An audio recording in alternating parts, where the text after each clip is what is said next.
of peace or disruption of public meetings, and those leaders who are using our young men and women to cause chaos and violence in meetings, we said that we are going to arrest all of them. I am happy to report that we've progressed very well with the investigations, and we expect to be making arrests in the coming days of all those who have been organizing, financing, and orchestrating violence here so that it can serve as a deterrent and nobody repeats that kind of behavior again. I said that time and I repeat now, nobody, and I repeat, nobody is above the law.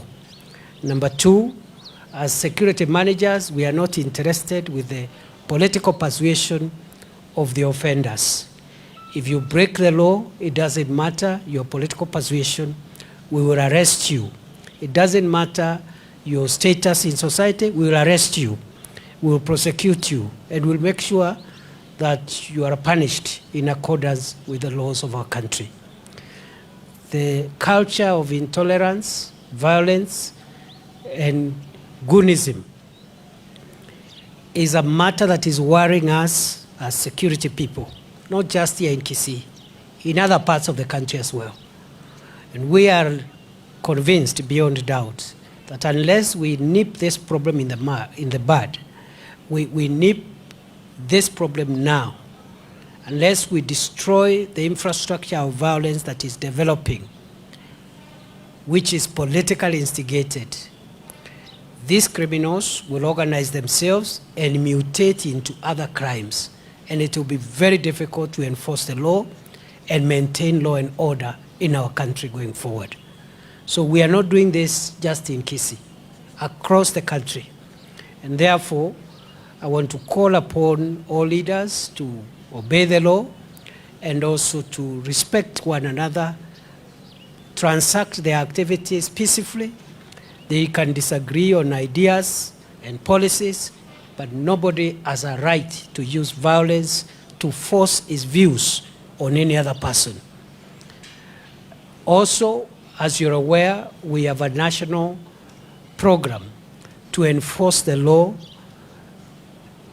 on the fight against illicit killer brews, as well as narcotic drugs and psychotropic substances. We have reviewed the progress that has been made by the teams here.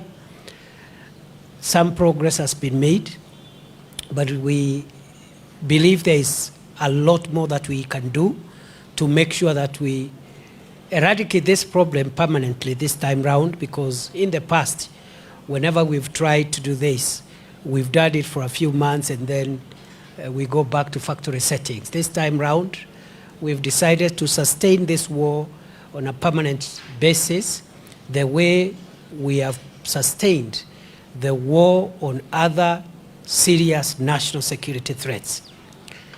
What these poisonous drinks, unhealthy drinks, drugs, and substances are doing is that they are destroying the best of our population. They are making our young people unproductive socially and economically. They are making crime levels even go high. And I want to here confirm that actually since we began the crackdown nationally on 7th of March, there has been a sharp decline on reported crime statistics across the country, meaning there is a link between the drug problem, the illicit alcohol problem, and crime levels. So we want to secure our country, but we also want our people to engage in productive activities. When they wake up, not to go and look for poison to kill themselves, not to go and look for drugs, but when they wake up, let them go and struggle to feed their families, let them find something to do, and I'm sure we cannot use the excuse of joblessness to approve the kind of conduct that we are seeing, especially in urban centers, but also in rural areas alike. So we made good progress here in Kisii. I think about 95 suspects have been arrested and arraigned in court. We have also been able to seize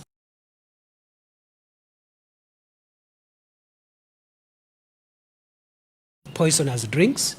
We've also been able to destroy a number of illegal breweries. We've closed down a number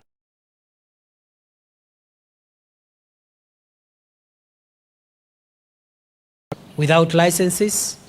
And also we have also closed down a number of premises that were selling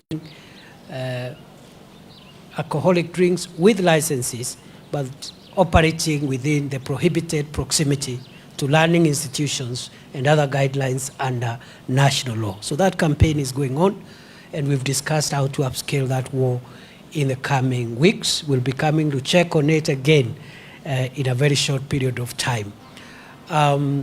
Nationally, I think the program has done well, the enforcement program nationally. As at this morning, we have been able to shut down 6,500 premises which were operating with licenses, but contrary to the Alcoholic Drinks Control Act, which is national law and which is superior than the county laws by virtue of our constitution. And therefore, those licenses have been revoked for violating national law, and 6,500 premises closed. We have also shut down 12,150 country which were operating without licenses from any authority. So in total, we have 18,650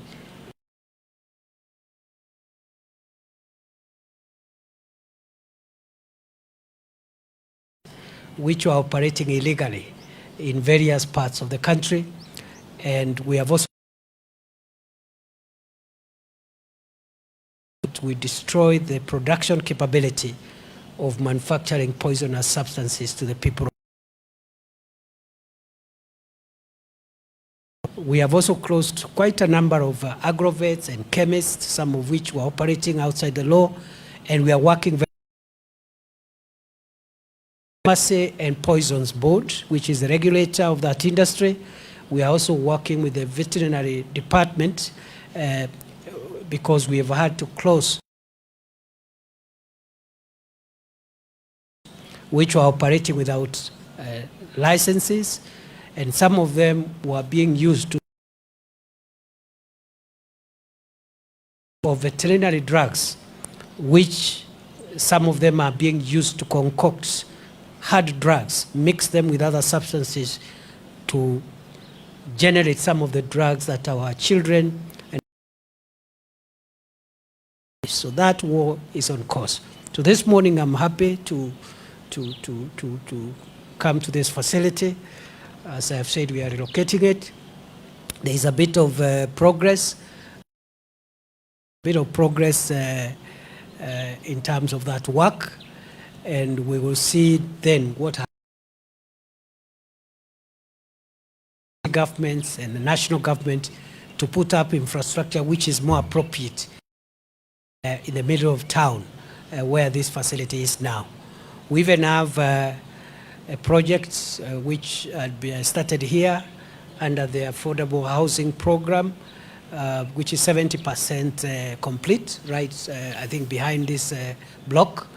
We are also we'll complete it because it will be used one way or the other by either the county government or the national government to accommodate public officials and other members of the Kenyan society who require accommodation under the affordable housing project.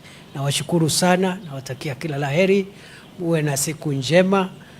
Tuko safarini kama kawaida, na mimi nimeshukuru sana kuwaona. Najua mko na maswali mengi, lakini leo sio siku ya maswali. Niko na siku mrefu. Hii ni mahali ya tatu sasa. Nilianza Migori saa 11, saa 12:30 nilikuwa Homa Bay. Nimemaliza hii Kisii, tunaenda Nyamira and other counties I think by evening tutakuwa tumehesabu kaunti kama 10. So mimi nawatakia kila laheri. I just want to call upon members of the press to support national security programs. Those national security programs are not controversial. They are not political. They are not sectarian. They are not divisive. They are for our nation. They are for securing our homeland so that we can have a safe homeland which we can hand over to our children when the adults expire from this world. So please support our national security program.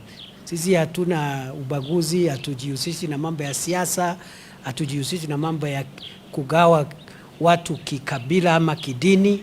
Kazi yetu ni kuhakikisha nchi yetu iko salama na tunaachia nchi hii vizazi vijavyo, nchi ambayo itakuwa dhabiti na ambayo tutajivunia. Asanteni sana, Mungu awabariki. I'll see you again in some other time. Asante sana. Thank you.